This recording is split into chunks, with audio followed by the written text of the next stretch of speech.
बिना नहाए भोजन बनाना मतलब क्या है? उस अन्न को जो बिना नहाए बनाया है, उस अन्न को आपके घर में कोई भी देवी देवता स्वीकार नहीं करेंगे। क्यों करेंगे?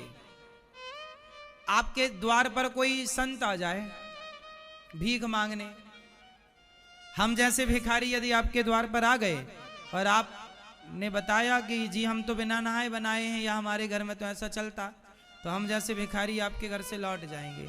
आपके घर की भिक्षा भी लेने योग्य नहीं है।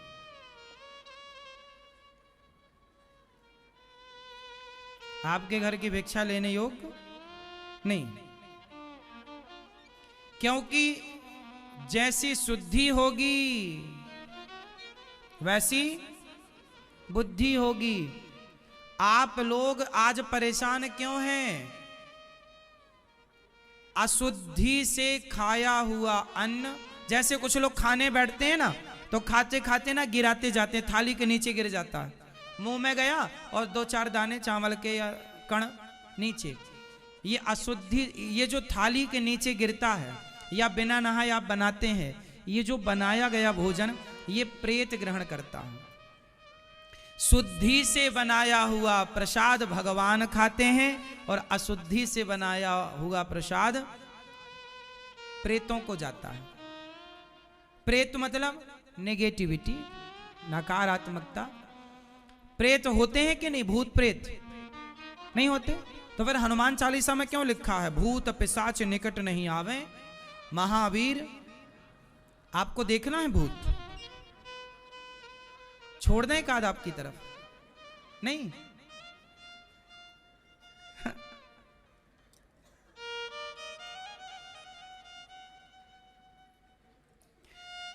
भूत प्रेत होते हैं, और भूत प्रेत उनके घर में होते हैं क्योंकि वो वहीं होते हैं जहां उनको खाना पीना मिलेगा।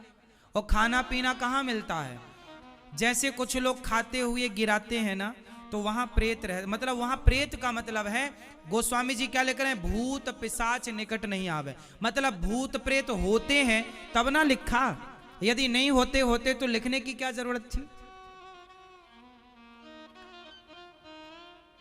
ये भूत प्रेत मतलब नकारात्मकता आप कहो इन्हें, नेगेटिविटी कहो। क्या कहो इन्हें? नकारात्मकता, नेगेटिविटी। ये जो नेगेटिविटी होती है ना, आपने खाया गिराया तो आपके घर में वो नकारात्मकताएं, जो एनर्जी है नेगेटिविटी, वो बढ़ेगी और वो उस अन्न को खाएगी जो अशुद्धि से बना। अच्छा ये बताओ, मक्खी शुद्धि में रहती है कि अशुद्धि में? बोलो। जैसे कोई गंदगी होगी तो मक्खी को निमंत्रण नहीं देना पड़ा, मक्खी बहन चलो वहां गुड़ की ढेली डाल दो, तो चींटी को निमंत्रण नहीं देना पड़ता। शक्कर डाल दो, शाम तक चींटी बहन आ जाएगी। बहुत कड़ा नेटवर्क है चींटियों का, हाँ या ना? वो 50वें माले में चींटी पहुंच जाती है। बड़ी बड़ी मल्टियां ना, 20-20, 25-25 माला, वहां ऊपर पता नहीं लिफ्ट से गई कि सीढ़ी से गई। इतना तेज नेटवर्क है चींटियों का, हाँ या ना मैया? हाँ या ना? अब बताओ, मक्खी कहां रहती है? गंदगी में। तो जहां गंदगी होगी वहां मक्खी होगी। उसी तरह जहां पर आप गंदे तरीके से बिना नहाए बना रहे हो, बिना नहाए खा रहे हो, बिस्तर पर बैठे बैठे बिस्किट चबा रहे हो, बिस्तर पे ही खा रहे हो, टूटी थाली है उस पे ही खा रहे हो, टूटी गिलास पे ही पानी पी रहे हो, टूटे बर्तनों में ही तुम्हारे घर रोटी बन रही है, आटा गूंथ के रख दिया, रात को सवेरे उसी आटे की रोटी बना ली, रसोई में बर्तन पड़े हैं। ऐसे लोगों के घर में जैसे मक्खी दौड़ जाती है गंदगी में, ऐसी अशुद्धि में ये नेगेटिविटी, प्रेत बाधाएं दौड़ती हैं। अच्छा वहां खाने मिलेगा, चलो चलो चलो, नेगेटिविटी आती है वहां। और वो नेगेटिविटी, अच्छा भूत का मतलब वो नहीं कि तुम्हें भूत लग गया तुम झूम बराबर ऐसे करने लग गई, ये वाला भूत नहीं। भूत का मतलब होता है नकारात्मकता। आप गलत सोचती हो, आप गलत विचार आपके मन में आते हैं, तो वो गलत विचार क्यों आ रहे हैं? क्योंकि कोई है जो आपको भ्रष्ट किए बैठा है। लोग नहीं कहते विनाश काले विपरीत बुद्धि। तो ये विनाश काले विपरीत, विनाश का समय आता है ना तो बुद्धि विपरीत क्यों? ये विनाश का समय आता क्यों है? जब कुछ गलती करते हो तो बैठ जाता है कलयुग। कलयुग धर्मराज युधिष्ठिर की बुद्धि पर कलयुग बैठ गया तो जुआ खेल गए, और जुआ खेला तो बर्बाद हो गए। 12 साल का वनवास, पत्नी और दाव पर लग गई, और कौरवों ने सारा धन हड़प लिया। 12 साल जंगल में दर्द ठोकर खाए कि नहीं पांडव? 1 वर्ष अज्ञातवास रहे कि नहीं? किसके चक्कर में? जुआ खेलना कोई अच्छी बात है? खेला, देख लो परिणाम। कोई भी गलत काम करते हो तो बुद्धि भ्रष्ट होती है, और वो बुद्धि भ्रष्ट होती है तो वो नाश कर देती है। एक गलती आदमी का नाश कर देती है। रावण की एक गलती ने सत्यानाश कर दिया रावण का। रावण की बुद्धि बिगड़ गई, सीता मां को चुरा के ले आया, हंसती खेलती लंका में आग लगवा ली। बोलो हां या ना? इसलिए मेरी मां, जैसी राखो शुद्धि वैसी बने बुद्धि, जैसा खाओ अन्न वैसा रहे मन, जैसा पियो पानी वैसी रहे वाणी। ध्यान रखो मेरी मां, कितनी भी बिना नहाए रसोई में जानी नहीं चाहिए। जल्दी नहाओ, बच्चे आपके जल्दी जाते हैं स्कूल तो जल्दी नहाओ। गृहस्थ का मतलब ये थोड़ी कि तुम 10 बजे तक सो। गृहस्थ आश्रम श्रेष्ठ आश्रम है, और गृहस्थ वही श्रेष्ठ है जो समय से जागे, समय से सोए। ये तो निशाचर आजकल आप लोग कब खाते हैं? निशा मतलब रात, चरना। आप रात को ही चरते रहते हैं, 10 बजे तक चरते हैं, 12 बजे तक चरते हैं। पार्टियों में जा जाके आप तंदूरी चरते हैं, एक और लाइन में लग लग के चरते हैं। ये भी चर लिया, वो भी चर लिया। तो जो रात भर चरे वो निशाचर। टाइम टेबल होता है कि नहीं सब चीजों का? क्या खाएं क्या ना खाएं, कितने बजे खाएं कितने बजे ना खाएं। आपको कोई जहर बांटने लग जाए ना फ्री में, तो आप जहर पी लोगे कि फ्री में मिल रहा पी लो। शादी विवाह में देखो, बड़े बड़े लोग, पैसे वाले लोग, और टिप टॉप जूता टाई बेल्ट बढ़िया लगाए, बड़े 50,000 का सूट पहने, और लाइन भैया एक रोटी दे दो।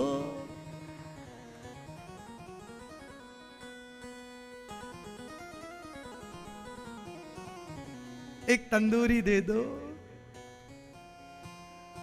है? इनके पास 50,000 का सूट पहना और मांग क्या रहा? एक रोटी दे दे। ये कौन लोग हैं? गृहस्थाश्रम ऐसा नहीं था मेरी मां जैसा तुमने बना लिया। गृहस्थाश्रम वो आश्रम है जिस आश्रम से बाकी 3 आश्रमों की सेवा होती है। टोटल कितने आश्रम होते हैं आप बताओ?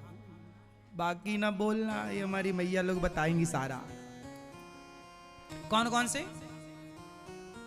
ब्रह्मचर्य, गृहस्थ, वानप्रस्थ, सन्यास। टोटल हाँ आप अच्छे बता रहे हो। 4 आश्रम है, जिनमें कि चारों में सबसे श्रेष्ठ कौन सा है? गृहस्थ। गृहस्थ क्यों श्रेष्ठ है? गृहस्थ के घर ही सन्यासी भिक्षा मांगने आता है। गृहस्थ के घर में ही ब्रह्मचारी भिक्षा मांगने आता। राम जी किसके घरों में भिक्षा मांगने जाते थे जब गुरु जी के यहाँ पढ़ने गए? भगवान कृष्ण जब पढ़ने गए तो किनके घर भिक्षा मांगते थे? सुदामा जी किनके घर भिक्षा मांगते थे? भाई भिक्षा आदमी किनके घर मांगेगा? जोर से थोड़ा और। गृहस्थ। गृहस्थ वो है, वो गृहस्थ धन्य है जिस गृहस्थ के घर की रोटी ब्रह्मचारी और सन्यासी खाता हो। वो गृहस्थ, ऐसे गृहस्थ होने चाहिए। पहले के लोग सौभाग्य मानते थे इस बात का कि हमारे घर कोई सन्यासी आया भिक्षा मांगने। श्री गौरांग महाप्रभु, चैतन्य महाप्रभु जब उन्होंने सन्यास लिया तो सन्यासी क्या करता है? भिक्षा करता है। भिक्षा का मतलब है आज हम आपके घर खाएंगे, इसका मतलब हुआ आज हमने आपके घर भिक्षा करी। हम लंदन गए थे तो मैया के घर भिक्षा करने गए थे। भिक्षा का मतलब है हम आपके घर भोजन करने गए थे। क्या करने गए? हम यदि आपके घर भोजन करने आए तो इसका मतलब यह हुआ कि हम आपके घर भिक्षा प्राप्त करने आए। सन्यासियों में यही होता, चलो आज उनके घर भिक्षा पा करके आते हैं। भिक्षा पाकर आते हैं मतलब भोजन करके आते हैं। और धन्य है वो गृहस्थ जिनके घर में कोई गौरांग महाप्रभु जिनके घर भिक्षा किए होंगे, वो घर कैसा रहा होगा। और वो गृहस्थों का घर था। गौरांग महाप्रभु, चैतन्य महाप्रभु किसके घर खाते थे? जोर से। सन्यासी किसके घर भिक्षा प्राप्त करता है? भिक्षा प्राप्त करता है मतलब आटा नहीं, दाल नहीं, पकी पकाई रोटी। क्योंकि सन्यासी को बनाने की इजाजत नहीं है। सन्यासी भोजन बना नहीं सकता। सन्यासी कच्चा नहीं पदार्थ ले सकता। सन्यासी बना बनाया लेता है। सन्यासियों का नियम होता है वो आग के पास नहीं, वो आग का स्पर्श नहीं करते। सन्यासी लोग आग का स्पर्श, इसलिए सन्यासियों का अंतिम संस्कार भी नहीं होता, पता है, समाधि होती है। क्योंकि अग्नि में उनको अग्नि का स्पर्श वर्जित होता है। सन्यासियों को अग्नि का स्पर्श वर्जित है। तो वो जब वर्जित है तो रोटी कैसे बनाएंगे? इसलिए सन्यासियों का पेट कौन भरता है? गृहस्थों का धर्म है कि वो आप, और ये आपका सौभाग्य है कि आपके घर कोई सन्यासी आए, आपके घर कोई संत आए, आपके घर कोई ब्राह्मण आए और आपके घर भिक्षा पाए, ये आपका सौभाग्य है। लेकिन आज के जमाने में साहब, तुम्हारे घर कोई संत आ जाते हैं ना, तुम ताने मार के भगा देते हो, अरे तुम कमा के खा नहीं सकते। अरे भैया, कमा के खाने की बात नहीं, सन्यासियों का नियम होता है कि वो भिक्षा करके ही खाते हैं।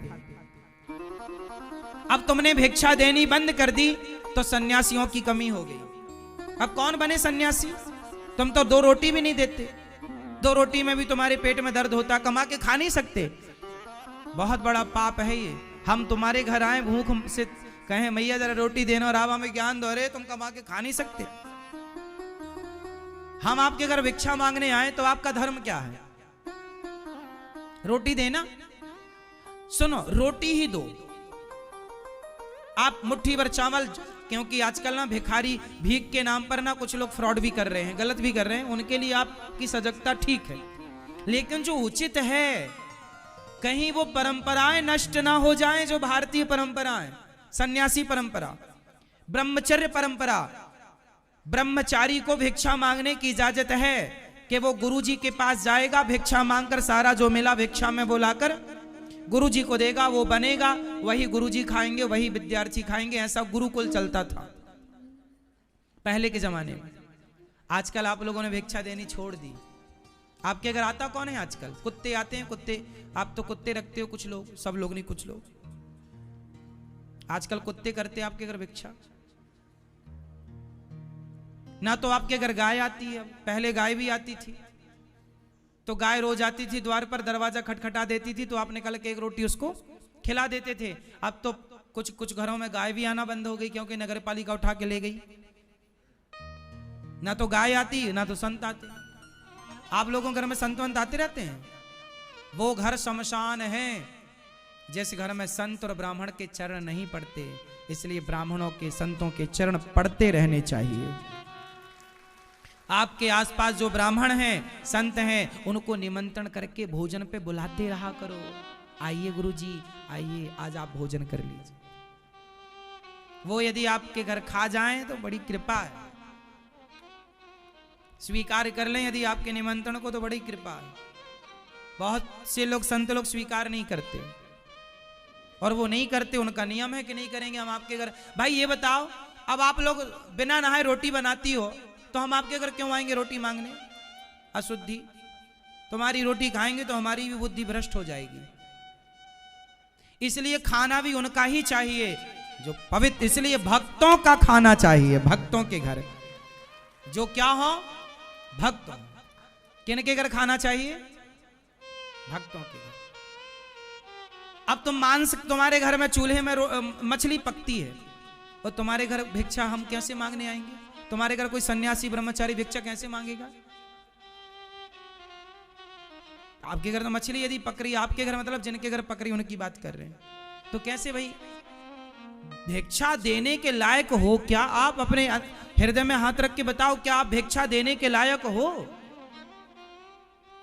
पहले भिक्षा देने के लायक बनो, और जब बन जाओ तो फिर उम्मीद करो कि हमारे द्वार पर, पहले लोग बड़े श्रद्धावान, पहले लोग बाहर खड़े होकर देखते थे क्या हमारे घर कोई संत आ जाए द्वार पर, लोग बड़ा सौभाग्य मानते थे हमारे द्वार पर संत आए। हमारे यहाँ पर आज ब्राह्मणों के चरण पड़े, हमारे द्वार पर आज गैया आ गई, गैया को आज हमने रोटी खिलाई। सौभाग्य था ये सब, लेकिन अब ये सौभाग्य कहां देखने को मिलता है। तो पवित्रता का ख्याल मैया, रोज स्नान करो, स्नान करके क्या करो, भोजन बनाओ, और भोजन बना के पहले भगवान जी का भोग लगाओ, और भोग लगाने के बाद दाल को दाल में, चावल को चावल में, रोटी को रोटी में, सब्जी को सब्जी में, खीर को खीर में, चटनी को चटनी में मिलाओ, तो पूरा बन गया प्रसाद। फिर वो प्रसाद खाओ और बच्चों को वो ऐसे खाना चाहिए। ये नहीं कि रसगुल्ला बना, रसोई, अरे रसगुल्ला बना, डायरेक्ट रसोई में गए, रसगुल्ला डाल गप कर लिया। लड्डू बना तो सीधा गए रसोई में और जूठा कर लेने। पहले भगवान जी को तो कुछ भी चीज बने तो पहले ये सब चीजें बच्चों को सिखाओ कि बेटा कोई भी चीज जूठी नहीं करनी। बाजार से मिठाई आई, बाजार से फल आए, केला आया, सेब आया, पहले काटो, भोग लगाओ, फिर खाओ, डायरेक्ट नहीं। और लघु शंका जाओ तो आप लोग लघु शंका जाने के बाद हाथ मुंह धुलते हैं? लघु शंका जाओ, लघु शंका समझते हैं? लघु शंका जाओ तो 4 कुल्ला करना चाहिए, पांव और हाथ धुलना चाहिए, इसके बिना शुद्धि नहीं होती। वॉशरूम जाओ, लघु शंका जाओ तो 4 कुल्ला करो, पांव धुलो, हाथ धुलो, तब शुद्धि होती है। और शौच करने के बाद नहाओ, पूरा नहीं तो अर्ध स्नान करो। जो कपड़े पहनकर शौच करने गए वो पूरे कपड़े गीले करो, वरना आपने कपड़े पहनकर शौच कर लिया, बिना नहाए रसोई में घुस गए, बिना नहाए घुस गए तो पूरा अशुद्ध हो गया। इसलिए शौच करने के बाद स्नान चाहिए। आजकल के गृहस्थ ना भ्रष्ट हो गए हैं, ना शौच का ज्ञान है, ना शुद्धि का ज्ञान है, ना खान पान का ज्ञान, कुछ भी खाता। इसलिए गृहस्थ आजकल बिगड़ गए। पहले का गृहस्थ ऐसा नहीं था जैसे आज का गृहस्थ। पहले के गृहस्थ ऐसे थे कि उन गृहस्थों के घर भगवान प्रकट होते थे। दशरथ जी के घर राम, वसुदेव जी के घर में कृष्ण, ध्रुव और प्रहलाद। गृहस्थ शुद्ध हो, पवित्र हो, विचारों से पवित्रता हो, विचार पवित्र हो गृहस्थी के। आजकल तो बस पैसा पैसा पैसा, कैसा मिला पैसा। काहे पागल हो रहे हो भैया पैसे के चक्कर में? कहां तुम्हारा सत्य, कहां तुम्हारी दया, कहां तुम्हारा धर्म? ना सत्य है, ना दया है, ना धर्म है। पैसा क्या करोगे? बांध कर ले जाना, कुछ तुम्हारे बाप ले गए, कुछ तुम ले जाना। दया नहीं आपके अंदर, धर्म नहीं आपके अंदर, पवित्रता नहीं आपके अंदर, तो आप गृहस्थ किस बात के? आजकल गृहस्थों की परिभाषा ही अलग है।